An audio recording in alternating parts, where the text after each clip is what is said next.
This is Keith. And this is Ben, and this is Main Street Lutherans.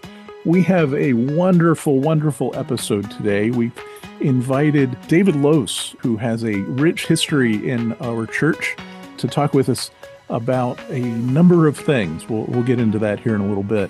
But, something happened a couple weekends ago now from when we're recording. I had the opportunity to go see a theologian in residence program at a Presbyterian church just about a half mile up the street from me. And they had Bruce Reyes-Chow, who was a former moderator of PCUSA, the Presbyterian Church USA. He said something in his talk which really struck me, and it's been resonating in my mind here for a bit.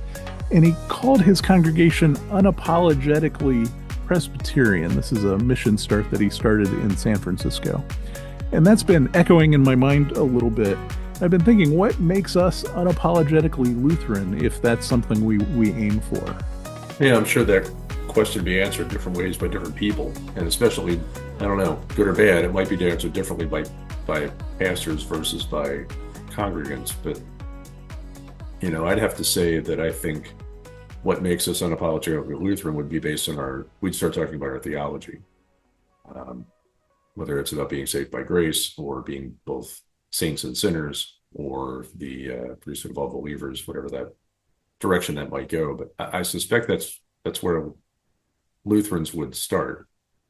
Yeah, very theologically focused. And Bruce Reyes-Chow, his answer to the question was much more about the denomination itself, that there are other churches in the PCUSA that were nearby enough that people in San Francisco would be able to go to maybe call it a traditional Presbyterian church, but that there is a larger organization that provides some oversight, some resources to congregations in the way of being able to help fund special projects and things like that.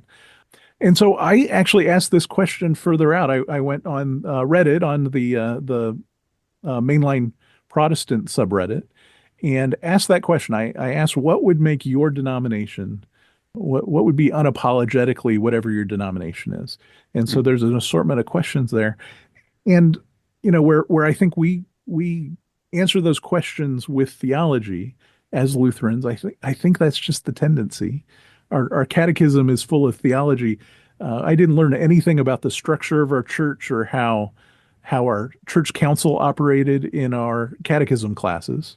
Mm-hmm. Right? Maybe there was a little bit, but it was mostly focused on the sacraments and such, and why we do what we do. But the answers for several denominations are about polity, about how they operate as a church. And so I think that's interesting. And I was afraid that my thought on that would be that they're wrong, right? Mm-hmm. That I'm looking for a theological answer to this, but I think these people are answering truly. That to them, the what makes them unapologetically whatever denomination is how it's structured, Mm-hmm. or maybe how the worship is. And it's funny too, because I wonder if we might take their answers for granted as being, well, yeah, we have something like that too, or we don't, and this is why. But this is what we answer about, and they might do the same thing. They might listen to our answers about our theology, and they'd say, oh yeah, well we believe that too, but this is what makes us who we are, and that's why we talk about it. I don't know.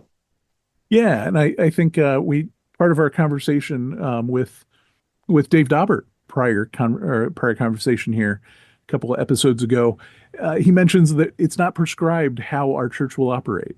Mm-hmm. As Lutherans. There is no, the Book of Concord doesn't say you will have bishops and you will have a triennial meeting where you elect members to the ELCA Church Council, for instance, right? Instead, it's about theology. Yeah. And our conversation with Mark Gwanquist showed us that Lutherans tend to adopt church structures that are similar to the governments in the areas in which they operate. Exactly. So, we're in a democratic nation here in the United States, and so our congregations and our wider church body tend to function in a democratic form. Sure. So we elect representatives to the Synod Council, or Mm, synod council, well, synod assembly, which mm. elects synod council people, but then also delegates to the churchwide assembly. Yeah. Yeah. Huh. Yeah. So you're right. But in other countries, then it operates differently. So yeah, it doesn't identify us because it's not the same everywhere. Right. Yeah. So how this connects to our conversation with Reverend Dr. David Lowe's is that we get into some discussion about what it means to be Lutheran. How do we share that mission with the rest of the world? How do we march forward as Lutherans, and what does the future of our congregations look like? And so we'll start that conversation now. Well, thanks for joining us today. We have with us the Reverend Dr. David Lowe's, who is speaking to us from his role as lead pastor at Mount Olivet Lutheran Church in Minneapolis, Minnesota. Previously, he was president of the Lutheran Theological Seminary at Philadelphia, which is now part of United Lutheran Seminary since it merged with its Gettysburg compatriot a few years ago. And prior to that, he was on the faculty at Luther Seminary in St. Paul, Minnesota. And so we are glad, David, to have you with us today. Thank you for joining us. My pleasure. Thanks for the invitation. We've been chatting for a few minutes, and I think it's fair to say we're all still struggling with figuring out what it is that we're planning on talking about in this episode. But I think that, with you, David, what we have is a wonderful resource for talking a little bit about sort of where the church is coming from, where the ELCA is coming from, but more importantly, where are we going? What are we looking to be in the world as it is unfolding before our eyes right now? We can talk about, and before we began recording, we were talking about some of the changes in seminary education that you have been privy to over the last many years. And that's just one face of the church, whether it's COVID or our current political times or just the postmodern world or smartphones and the internet, whatever it is, we have all watched how the church that, at least the three of us in this conversation have been part of for half a century or more. I know, David, you're a lot younger than me and Ben, so um, I'm Flattery will get you places. So yeah, I think that what I'd like to ask you about is this. What is it that the ELCA is looking and at the congregational level, what is it that the ELCA is looking to message to our world today that can make a difference in people's lives? And maybe how do we go about doing that? Yeah, and this did not come up in our pre-conversation, and I probably should And have. it's a really tiny question. Yeah, right. Yeah. 5-6 minutes, we should be good. Yeah. No, I was thinking I probably should have said this sometime earlier, and you could decide if you still wanted me on. But I think it's super important to distinguish between the ELCA and sort of what I would describe as the Lutheran witness. And I know that second one is a little more ambiguous and it's contested. Different denominations embody the Lutheran witness differently. But at the end of the day, I do not care what happens to the ELCA. And I don't mean that in sort of a snarky or any animosity or negativity toward the denomination. I just think I'm at a congregation that's a little over 100 years old. You're both probably congregations older than that, or around the same. And there have been multiple. Mine's about 10 years, but yeah. Okay. All right. Well, that's kind of good to hear or nice to hear. But there have been multiple denominations that have come and gone since Mount Olivet began its ministry in Southwest Minneapolis. Hmm. And I think we can get very pulled into denominational survival, which links us to a lot of kind of bureaucratic concerns, which are not illegitimate concerns, but I don't think they're identical to giving voice to the Lutheran witness.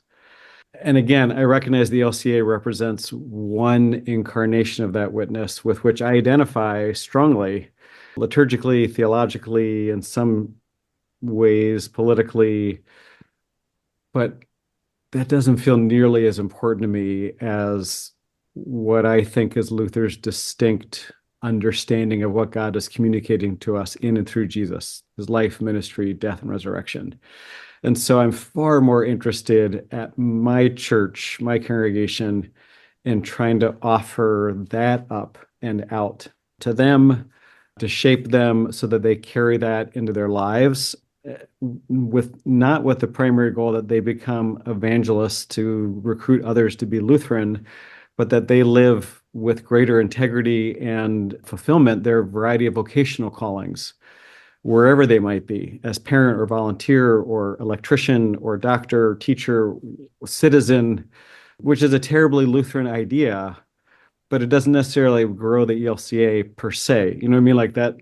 Mm-hmm. And so I think a lot of the conversations or conferences or books I've seen or agonizing feels like it's about denominational survival. And I just don't care if the ELCA survives, but I care deeply about the Lutheran witness. And to the degree that those two are in alignment, I will keep, being a card carrying member of the ELCA, but it's a means to an end. It's not the end itself. That makes sense. No, thank you for that. I think that's a really, really helpful distinction. And then what that leads me to do is I'll rephrase my question then. What is that uniquely Lutheran witness that our congregations can be delivering to the world in a way that makes a difference in people's lives? And then if, once we identify particular what that witness is, perhaps you can share a little bit about how that witness is embodied in the work that you're involved in at Mount Olivet as one example.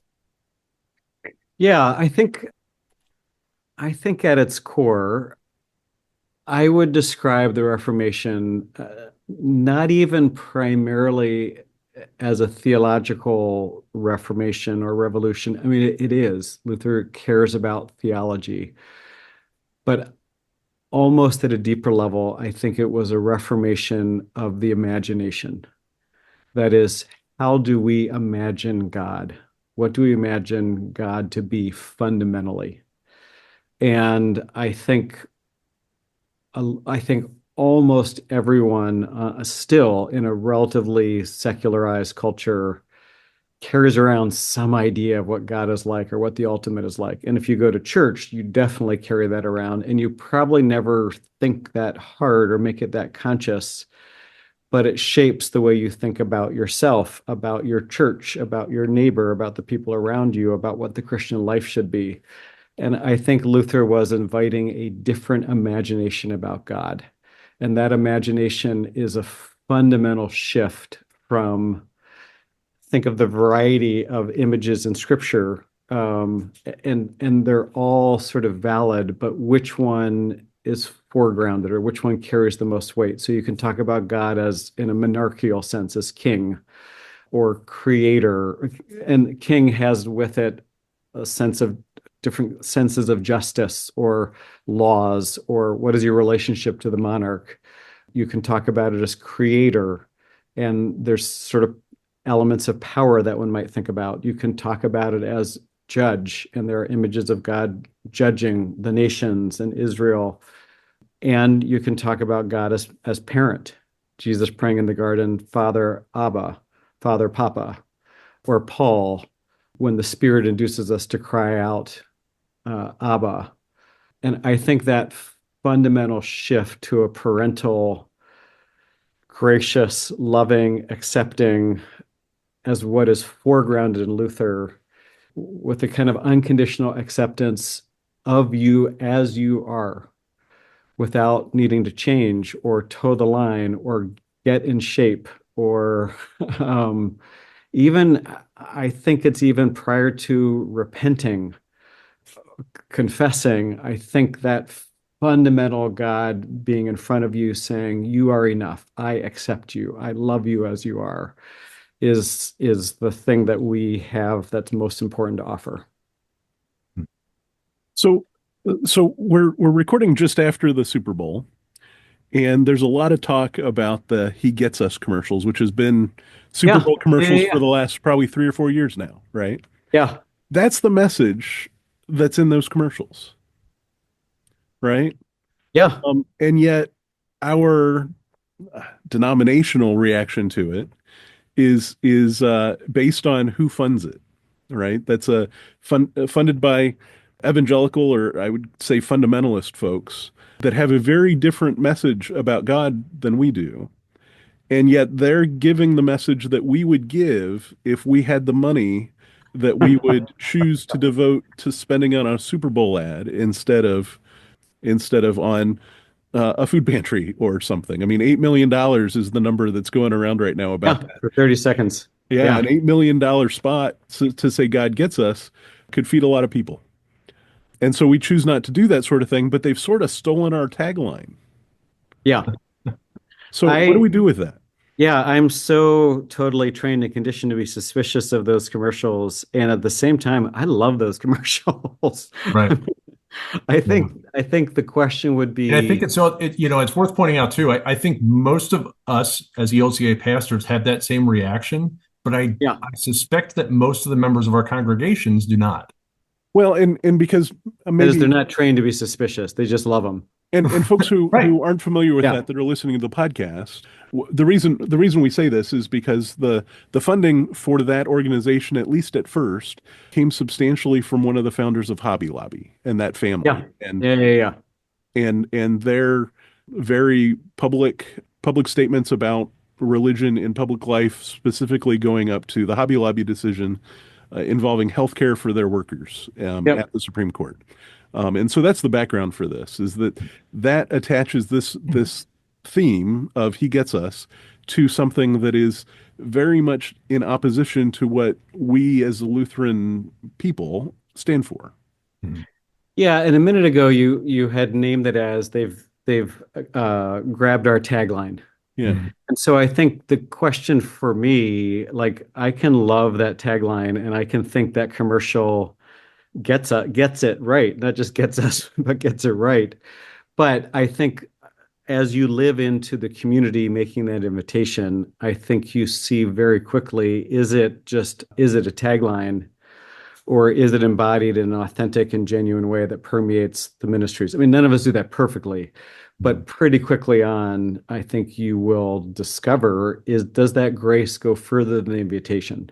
I mean, it is once, it is said, I don't know if this is true. Many things were said about Martin Luther. Many things were said about Karl Barth.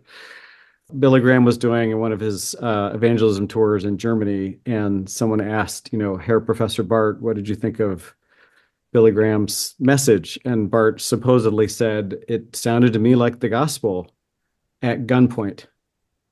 And I think that, like, there is this loving, gracious God who wants to love and accept you as you are. And if you don't accept that God, you're going to hell forever, and it's a place of torment. Well, okay, yeah, those don't seem consistent to me. Right. And so I don't know what happens when you get to the church that helped sponsor He Gets Us, but I still love the commercial, and I wish that it permeated those traditions more. But I do think, like, yeah, that's a pretty vivid, embodied, winsome way of sharing what I think is the heart of the gospel. Yeah. So what can we do? And this might go in a different direction than our podcast episodes typically do, because most of the time we're trying to direct these at lay folks who may or may not have a real strong sense of what a Lutheran church is, or if they have their own congregational experience, they're trying to learn perhaps maybe a little bit more about what the ELCA is. And I realize that this question is more pointed towards pastors and church leaders. So I just want to make that caveat. But what could we do as pastors and church leaders to do a better job? Maybe we can't get as good as the Super Bowl commercials, but maybe, there are things that we could be doing in our congregations to help folks hear that witness themselves and equip them to share that witness with others. What could we do differently, better? Yeah, and I don't want to sell short what those things are that we can do, just because we're not spending $8 million to do them, or it's not the Super Bowl. Yeah. Because that's still a 30-second spot. And I watched the game, and I'll be honest, I loved it. How dominating Philly was. Um, But um, how would you have I- felt if Detroit was there? Be honest. oh, I'm never going to root for Detroit Exactly. No, that's fair. ever. Nothing personal. The NFC North, come on. I always say, anytime Philly's not playing the Vikings, I root for Philly. Bloom where you're planted, baby. There you go. Anyway, yeah, so we're not on the Super Bowl. In some ways, a conversation where you feel heard and seen way more important than a $8 million 30-second spot. Oh, what I was going to say was I watched the Super Bowl beginning to end. I don't remember seeing that. So maybe I was going to the bathroom or maybe I was, getting, another something to drink or eat or whatever. Like I missed it. $8 million that did not impact me at all. And But I the did not watch the Super Bowl, so I missed all the commercials as well. the meaningful conversation I have with someone where I walk away and feel like that person cared, that's way more impactful. You know what I mean? So not to minimize what we're doing because it's not on the Super Bowl. And Sure. I think at heart,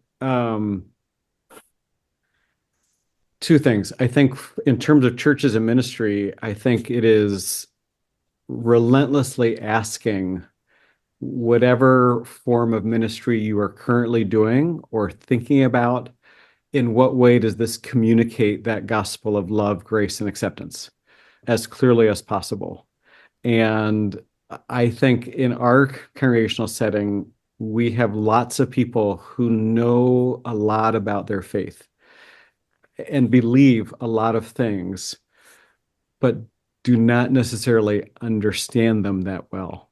And my lifelong maxim for parish ministry can be boiled down to this one sentence. People love to understand what they already believe.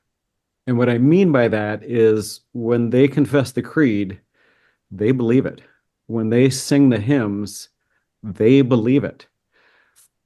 But do they understand it in a way that, and I don't mean like in an evaluative way, like you don't understand, I mean more like, do they understand it enough so that it permeates their lives, it makes a difference, it penetrates, it helps them live their lives better.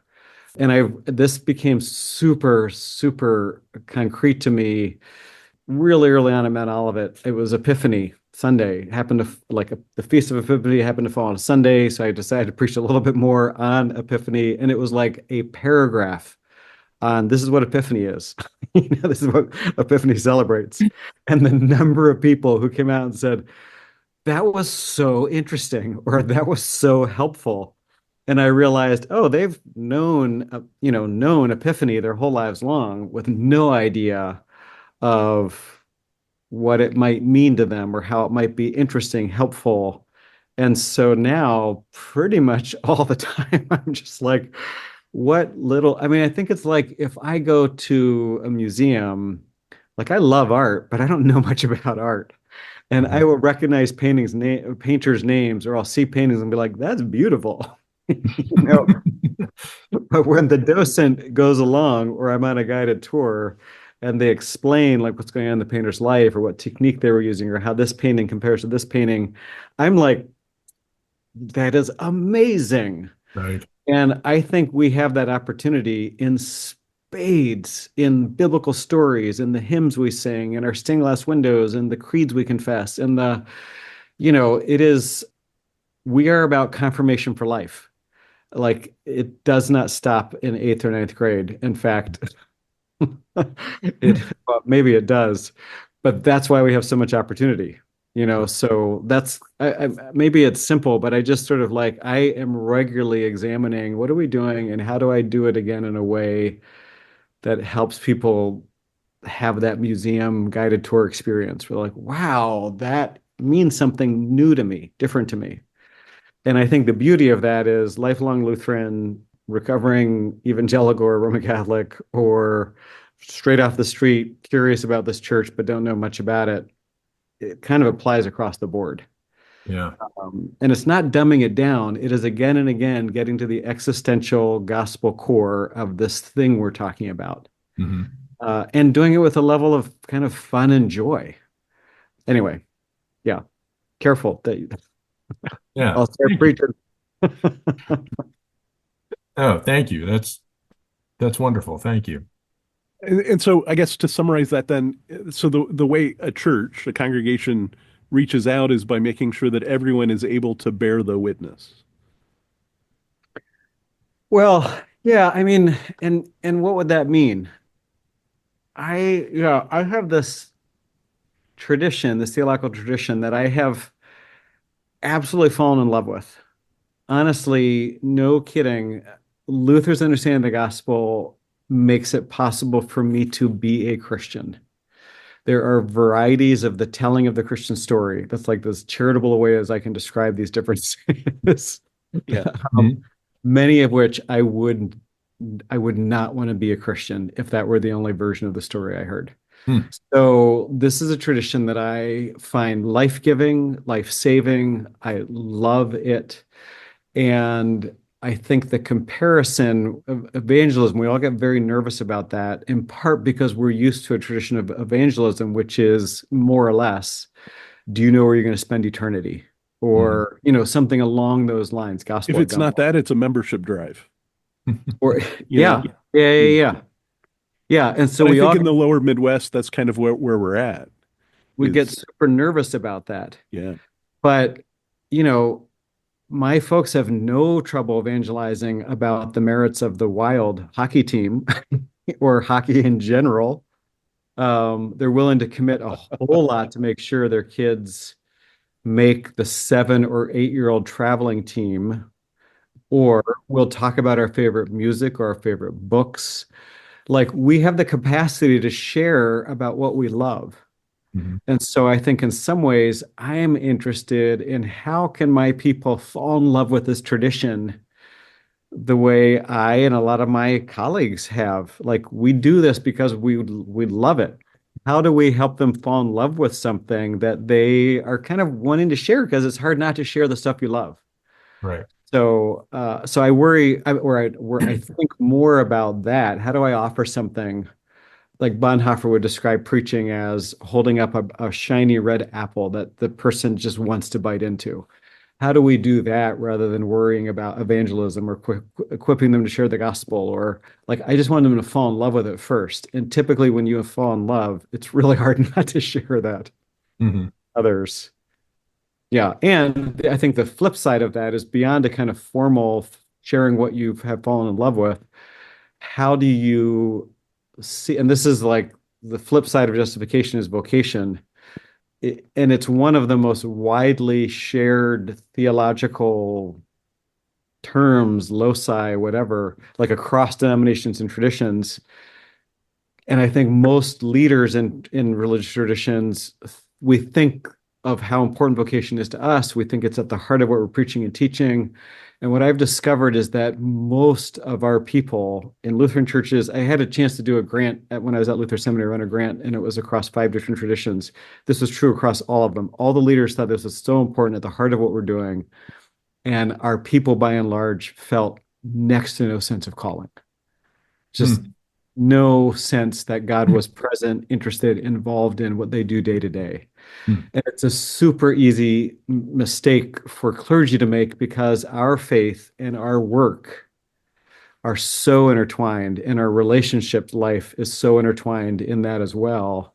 It's easy to assume a lot of people have this. And the truth is, most people wonder if God cares about what they do, not only in their work, but in their relationships or volunteering, helping professions have it a little easier. But by and large, so I'm really interested in that too. How do I, and this is the long game. I mean, 8 years in, and I'm like, I feel like I'm scratching the surface at creating a sense of what calling is about. And when I've seen that take hold of a congregation, lots of other things, concerns like about worship, kind of fade away because if your hour or at Mount Olivet 42 minutes in the worship service gives you a sense of being called and forgiven and equipped and sent with a sense of purpose to wherever it might be, your work or your relationships, your volunteering. If that hour makes the rest of your week better, you will come back again for that hour. Hmm. So anyway, those You'll two tell things. somebody at the water cooler. Yeah. Or just doing your job and feeling like what I do matters. Yeah. Like that's kind of huge. Right. And what we discovered as we were pursuing this grant was most people do not have that. Right. And they can be making a lot of money and still feel like very little satisfaction in what they're Right. doing. Yeah. People, when you get into a conversation with someone in your congregation about vocation, and God working through them, they might begin to name the things they do at the church, helping out in the food Yes. pantry or teaching Sunday school or something. Yes, But they absolutely. won't say, yeah, God works through me because I'm a firefighter, or God works through me because I'm a stay-at-home dad. Right. And they'll eh, right, they see it, but they don't. They'll be able to name that. They won't deny that the work they do is important and perhaps even fulfilling. But to really recognize that this is your calling, this is your ministry, a lot of folks won't make that intuitive leap. Yeah. I was at a lay leader or a lay minister conference, and that a question was, what do you and your church do that are not in the church that are ministries? And it was really hard for even people who are semi-professional ministers in our church to identify things that aren't the food pantry and aren't those things. And I mean, I cheated because I've got a podcast, but yeah, but it's really hard for us to break out of that mindset that church stuff is at church, and that my faith life is beyond that. Right. Yeah. Yeah, we and it's as with our relationship with God, we sometimes try to contain that to 42 minutes to 2 hours on a weekend versus right what we do where we are every day, no matter what. Um, Yeah, and I think similarly, if you ask the average churchgoer or Christian, like, what's the most important day of the week for faith, for God, to God, they're gonna be like Sunday, mhm, no, hands down. mhm. And I It's in the think, Ten Commandments. hmm, It's in the Ten Commandments. well, it's Saturday. Well, We're gonna get technical. Um, well, and the interesting thing would be like, how does that function in the Ten Commandments? It is a right, day of rest, right. so that you can have 6 other days to work and be productive, to do stuff. So even that I think is really interesting. But I think it's sort of like, again, to go to the Super Bowl, like Sunday and worship, like that is the big game. And I would love to kind of invert that and say, maybe it's the practice field. Maybe it's Mhm. the locker room. Maybe this is where you get the coach's pep talk. Life is the game. Like get in the game, get out there. And that's super far from where for most of our congregations are, including mine. We're working at it, but it is the long, because we're reversing centuries of tradition that say this is what matters, the Mhm. practices. And somehow then we're wondering, why don't people see God in their everyday life? Well, because we haven't We even told them God's helped name. them see it. Yeah. Yeah, yeah. Hmm. When I was in Until they seminary, saw the Super Bowl commercial. right? It's a start. You're reminding me of a class that I took in seminary that I'm not going to dredge up a lot of content for anymore, but it was an elective that I took in conjunction with a couple of seminaries in other traditions than Lutheran. And it was, I can't remember the class title, but it was something on this subject of helping folks in your congregation to see their daily lives as ministry. But I do remember the title of one of the books that we read for the class was called The Monday Connection. And it was the notion that that everything that we do in worship on Sunday needs to connect to what we're going to be doing the next day on Monday. Hmm. And I think that's an analogy for what it is that you're describing, David, about this notion that what we do in church is inspiring, it's formational, it's informative, it's educational, but it also by itself isn't the be all end all of the Christian life. It is the Yeah. starting point, and it's what reminds us that the be all end all is of the Christian life is the living of daily life, Hmm. Hmm. and it points us. It's the shape of our worship again. With the gathering, the word, the meal, and the sending. That sending is critical. It's the shortest part of the service, but it's the reminder that we're only here in order to go back out there. Hmm. Hmm. Maybe my favorite illustration of that I heard years and years ago in a class, it just kind of emerged as we were talking about it. Someone offered, and I was like, that is so helpful. Chronicles of Narnia. Mm. Like by the time you get to the third book, Voyage of the Dawn Treader, it's just Edmund and Lucy going back to Narnia at this point, and they have all these adventures, and with their despicable cousin Eustace. At the end of their journey on the Dawn Treader, the edge of the Eastern Sea, they meet Aslan, uh, who we know is a Jesus figure. Sorry, spoiler alert. Mm. No. Um, and at one point, Aslan says to Lucy, this is the last time you will be coming to Narnia. And Lucy says, oh, will I never see you again, Aslan? And Aslan says, in your own world. And she says, wait a second, you're in my world? And then he says, the whole point of bringing you to Narnia for a time, dear child, was so that you could recognize me in your own world. Mm. And I thought that is church. Like there's a clarity of what we do at church that is missing in the world. Like baptizing a child is a clearer expression of the gospel than doing your taxes, even though the collecting and distributing of taxes really makes a big difference in lots of people's lives, Right. you know, or hearing a good sermon about God's love for you is clearer than wrangling with or filling out your insurance forms for healthcare, even though we have an unbelievably the best healthcare the world has ever known, which is still really frustrating to work with. Right. Like there's a level of ambiguity in the world that makes it hard to see God at work. So it's not just we haven't said it. It's not that our people aren't looking for it. It is ambiguous. But at church, we have a sense to kind of name things clearly and help, then look for it, see it outside. So that's what I get excited about in ministry. How do I help people do that? Mm. Mm. And if we could claim that rather than a denominational identity or an ethnic identity. I think, as we've talked about before we started recording, ethnic identity is super hard to kind of, theology is always embedded in some kind of culture. So I get why that's challenging. If we could divorce it from political identity, good Lord, I would love that. That would, to me, be really interesting and I think the Lutheran witness would have a much better chance. Mm. So.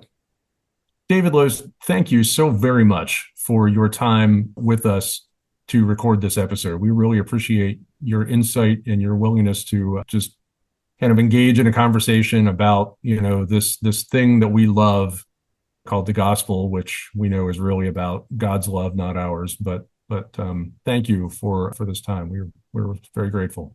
Yeah, super fun to hang out and talk. And thanks for doing a podcast. I mean, to be thinking about different ways of sharing what we're interested in, what we love, in a way that other people can listen in and maybe fall in love with it too. So keep it up.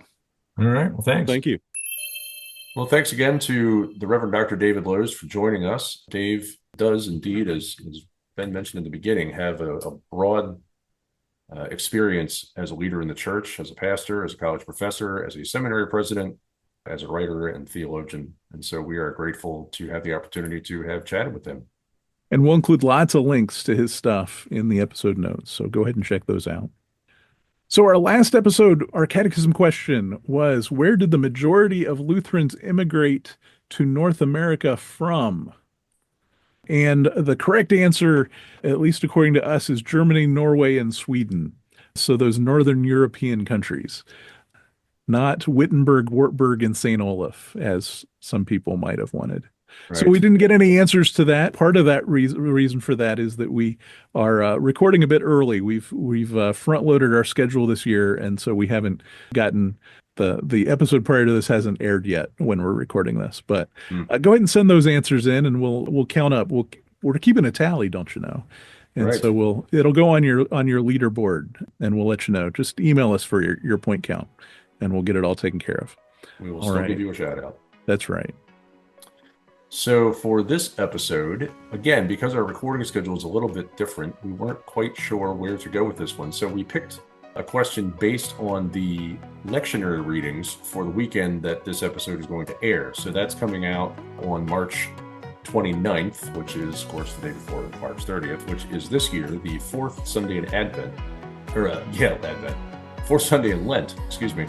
And so, we're not recording that far ahead. Yeah, we're not quite that far. Yeah. So the fourth Sunday in Lent, the reading for this year is the story of the prodigal son from Luke. And so our question for this week is, what happened to the prodigal son when he returned home? Did his father send him back to the pig farmer? Did his father welcome him and his brother throw a big party for him? Did his father take him back as a hired servant? Or did his father welcome him and kill the fatted calf? And we will give you the ways that you can answer that question in our episode notes.